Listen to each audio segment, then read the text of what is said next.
questions that we get asked. Like I said, we at Mary Smith, it's a lifestyle brand that I co-own, and the way people come through asking a lot of questions, but it's the same one that I thought, let me do a video so I can probably share with people who ask, but also let people know how we got to work with these luxury factories.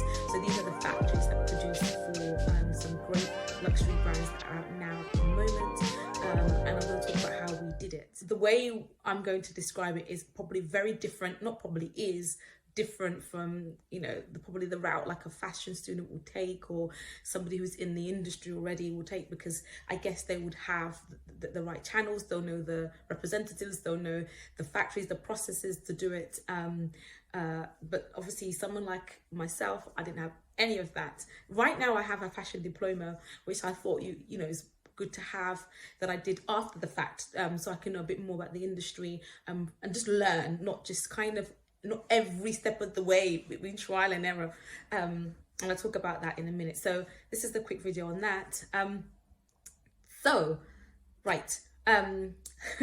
we go. Let's start from the beginning. So 2016, the body care part of what we do is already been making and already doing what it does under a different brand, and I decided, look, I really love footwear, because like most girls, you know, you love shoes and love footwear, but I had ideas of shoes that I wanted to produce myself. And actually I was speaking to, not too long ago, I was speaking to a girl that I went to school with, and talking about how, you know, I used to just always draw shoes in school, in our planners and things like that. I always did, and I did promise her that one day I'll make a shoe that's under her brand, because we both remembered it. So I've always loved shoes and loved designing things, and obviously that leads you to loving brands and understanding the luxury market, what footwear is great, mid-level, what dupes you can have, things like that. And I love luxury footwear. I love the ones I worked and saved up to get. I had Christian Dior pair of boots, my Giuseppe Zanotti boots, some Gucci, some different things. I had all these brands, as well as mid-level like Kurt Geigers and things like that. Love them. And I thought, I have this design and I really want to see it get made. I'm not living my life and just existing and not actually trying to produce what's in my mind. And like I said, because I'd obviously had the taste of the mid and luxury markets, I really wanted to produce something that was at that level. We all know when you buy good shoes, the box, the smell, the dust bag, the whole experience, even the shoes themselves, some of them are just so great and delicate and just feel just wonderful and look great on, that I wanted that same experience with the design that I had. And like I said, didn't have fashion degree, didn't have any of that, none of that. So I didn't know where to start. But then what did sort of work in my mind was, actually, think about it, you work in this place where you're selling software, you're selling a program, things like that. And what you normally have to do when you're, you know, you've got a software or you've got a program you're trying to sell, is talk about the features and benefits, detail everything, how everything works, and have some sort of proposal. So I thought, let me kind of start doing that, put that together, what this proposal of this design that I have looks like. I had one design that I wanted to bring out different colors in, and you know, bring out summer versions and things like that, but the colors will change a lot, more than just the actual frame or the mold of the I thought, let me just do that and really look at exactly what a factory or people who make it, what they would want. And my research online got me to obviously understanding that actually they need a tech sheet, and a tech sheet is actually like features and benefits. So it's about the heel height, the fabric use, or the lining. What do luxury brands, how do they line the shoes? And I was literally going through all my footwear, going online, checking the product description, checking what exactly is this one. This one's nice and soft, so what exactly is this? And you really researching that. And because I wanted memory foam in my construction, I really wanted to know how many plies of memory foam I can use before the shoe started not working. You can't have like a pillow on your shoes. So I I put all that together in this tech sheet. And for people who don't know how to put that together, don't have no creative experience in that kind of a way, you can hire somebody on Fiverr, do all the research, obviously, on terms of the materials and we're using. I always tell people, so what is it? They're like, oh, I don't know, leather, I think. I'm like, you can't think, you should know. Go on to research and understand what the lining is. what exactly is and why, how durable, because some of the different leathers, they work in different ways. Some of them are really soft, and they mold to your foot, but sometimes you don't want that softness in a boot or something. You don't want it in a particular thing. You're still a stylish shoe. So really do your research and know that. Get someone in Fiverr to do it for you, and they'll hopefully should produce a great looking tech sheet and proposal. Have your logo looking really good as well. So I worked on all of that, got that all that I was happy with, and I had this proposal that I was like, okay, right, where do I go from here? And then I decided, right, okay, so but where are the shoes that I buy, where are they from? And I know that obviously generally you can understand, oh, the luxury is mostly made in Europe, and things like that. So I knew that, but I thought, let me have a look at where it's made. So I started Googling and reading all journals and articles and things. And then I found, obviously, the hypothesis was correct, that a lot of luxury brands, their footwear, their clothing is made in Europe. With the footwear, some of them are made in Brazil, and some of them are made in, like I said, but some mid-level to lower is made in Asia. Not knocking Asia, because obviously a lot of actually luxury brands make the shoes in Asia, and they'll lace it up or finish it in Europe, so it looks like it still comes from there. So I've got to let you know. But anyway, I digress. What I said, yes. So that's what I found out. And what I did was, when I knew the country or even the town, I started Googling every single factory that was in that locality. I was calling every single one up. I was like, I need to speak to these people.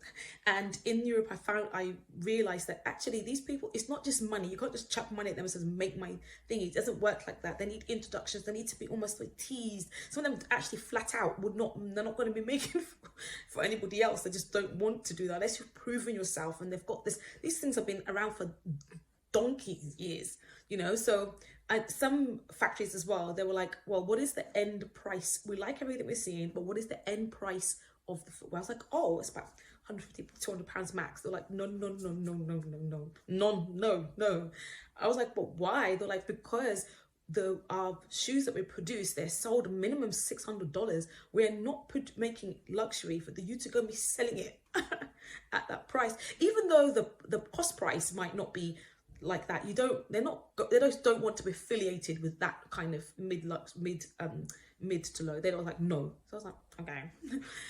But then I thought, okay, I'm going to keep trying, keep calling, keep trying to connect them, keep trying to sell what I'm trying to do into these factories. But I started looking at the mid-level. So okay, right, let's have a look at here. I'll see where they're made here, because I can settle for this, because it's still good. I mean, these are still shoes that are again sold against the price point that I'm trying to work at anyway, so it makes sense. And that led me with the footwear. Actually, this is the same thing. I did this with the clothing, but it was a bit more shorter process with the clothing because I've already done all that hard work. So anyway, so then we got into the one in Asia, and that's from calling again and sending emails to all the factories that were in the locality that I found out from the research, from all the news stuff. And then what happened? Yeah, so I didn't hear anything back, but how I got in was I eventually saw one of them not contact me, but they were looking at my LinkedIn profile, because on LinkedIn, when somebody looks at you or something, they or not looks at you, goes to your profile, they're like, this person is looking at you. So I was like, oh, what did I want to know? But then they ended up contacting me. They're like, who are you? What's the brand? Like, what's going on? What do you want to do? So I ended up speaking to the rep, and I found that this person's a rep. And what I didn't then found out was that most of these factories that do work with multiple brands within obviously their factory, they have a representative for each one. So like a Nicholas Kirkwood or whatever would have a representative who they can talk to, who will deal with them. Most companies, you have reps and things like that. So I what have I got? So I got called. Flick that away. So what happened? what happened? Yeah, so she eventually was looking at design. So I was talking to her through everything. I said, look, I don't have anything. I don't have no website. I'm going to definitely build that, because that's what I knew how to do. I knew how to build a website. I said, I know how to build it myself. I'll build that. This is the logo. This is the branding. I showed her all the colors, the concept of having this one style, and then bringing out seasonal colors to start off with, and building the brand from there. And we was talking about the crystal one for like more wedding and going out, and the PVC ones, and the matte, and then the velvet. And she loved it so much. She was like, I'm going to speak to my boss, because she wanted a pair, because I really want us to make that. And I would say that it's, you know, obviously there's a bit of there is a difference with how each of the factories work. I can imagine these cheap ones are different, but they themselves want to be affiliated with making something great as well. Yeah, so that's what they want. So make sure it looks good, like I've said. And she really wanted it, so she convinced her boss to say, look, please, let's make these shoes, let's give her a go. And it's the same sort of craftsmanship at the end of the day. It's still handmade, still hand done, it's still done really well. The leather, in fact, all our leather that we bought was from Europe. I refused to use, I don't know, I was like, look, let's at least get the materials from there. And that factory, they got it, they understood it as well, because it's just because of the way it is and the different types. So that's what we worked on, and made sure that we created our own mold, because most factories, they already have existing molds. That makes the job a lot easier, that they just want you just to change a couple of things on there, just alter, just stamp your logo, like white labeling things. And I was like, no, because this is a complete different construction. So we worked on that. It took a lot of time to do that. It might probably take like 4 to 6 months just to work on that, make sure it was right. Because as much as I had the tech sheet, some things practically don't actually work and don't actually look nice. I had to lower the heel height a lot more than what I expected, and things like that, because I really wanted to make sure they were comfortable. And again, I had to take out, we tried like, I think we tried like 3-ply, and it was just busting through the memory foam. It was busting through till we settled on like 2, I think. 2 sheets of a memory foam to make it extra comfortable. So that was done. We got in now, and I would say at this point also, when you eventually do get hold of somebody who's going to believe in your brand and believe in your whole concept and love your design, make sure that you have some sort of a non-disclosure agreement, or some sort of legal thingy, sort of legal agreement somehow, or scope of work loosely signed off to protect your work. You don't want to be going onto the explore page of places and seeing your design, especially when you're working with these kind of other ones. You don't want to be seeing it everywhere and being like, hang on a minute, you know, because sometimes they might use your design for to show their clients and things like that, or which can, you know, you don't know.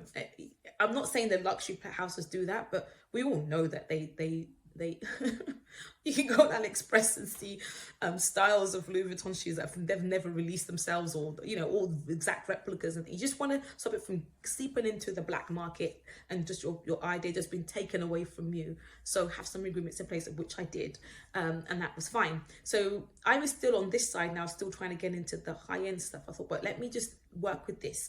Obviously I got the footwear made in the various colors and the mattes and the things I wanted. I did a whole bunch of orders, and then I thought to myself, right, I have money for one photo shoot, but I need more, and I need more to look very editorial. And these models, where am I going to get them from? And they cost so much money. But then I thought, do you remember those days when you used to do styling? Because when I was at uni, or coming out of uni, I did a stint of styling, and I thought, look, as a stylist, you need things, you need accessories, you need footwear for your clothing brand, you need all these different things. So I thought, let me just get in contact with all these stylists and find out who would like our shoes. So the pictures I had, I sent it to all these stylists. I was able to get hold of one or two who were just fabulous, who loved the design and style. I thought I would work, which got us some press in like Elements magazine.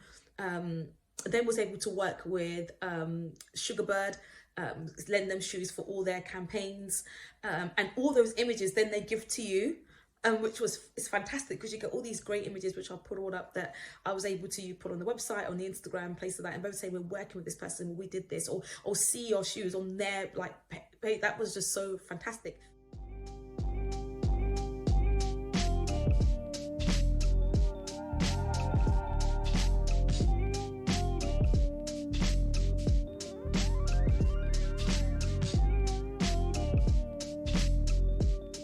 one thing I would actually say as a tip for brands and stuff is, don't be so particular about your things. If your brand strategy is trying to get things out there, get it worn, get good pictures and things, contact stylists and see if they can obviously work with your earrings or your clothing or your brand, whatever capacity, and you can get great pictures. So I was able to do that, get great pictures, and then that was what leveraged us getting into the luxury stuff, because by this point we still to this day we don't have thousands of followers, but the pictures and showing them what we've done, they were like, oh, we can even recreate your shoes better than this, make it a bit more, the finesse a bit better, which I was so thrilled at, because obviously you learn so much working with Asia. There's just so much. A lot of brands actually have their own staff and people there, which makes it a lot easier or hire from out there, because there are challenges. There are challenges, and those challenges, although I loved what we originally got, but it kept me plodding and saying, look, we must somehow get over here. And that got me to Brazil, because I was able to work with one rep who, their factory couldn't take anybody, wasn't allowed to take anybody else on, but she was like, I know a friend who whose factory might be able to, but let me see if I can just convince him. That worked for us, because again, they loved all the pictures and images they were seeing. They're like, oh, this is nice, I'm getting this, I like this, they like the style, blah blah blah. And that's how we got in. Initially, they were like, you have to spend £10,000 with us straight away. I was like, I don't have that, thank you very much. I have a mortgage and things to pay, other things to do. And obviously, when you're an entrepreneur, you have to try and see, especially when you're funding it yourself and you're not getting, I know the difference. Our Hope Valley Wellbeing, our workshop, our business side, that was funded. The other one wasn't. So it's funding things yourself is just not the easiest thing. You try and do things for free or for less, especially when you're still trying to have branding at this kind of level.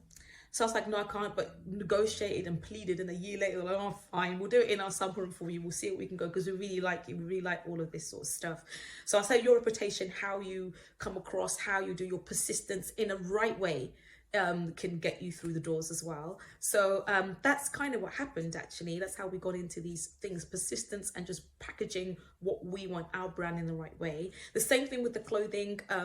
We got our clothing, and we still do get it made in Asia. We've got factories in India that we're also affiliated as well, and also the United Kingdom, London, where it's nice because obviously luxury brands, they'll like to have made in London and that there.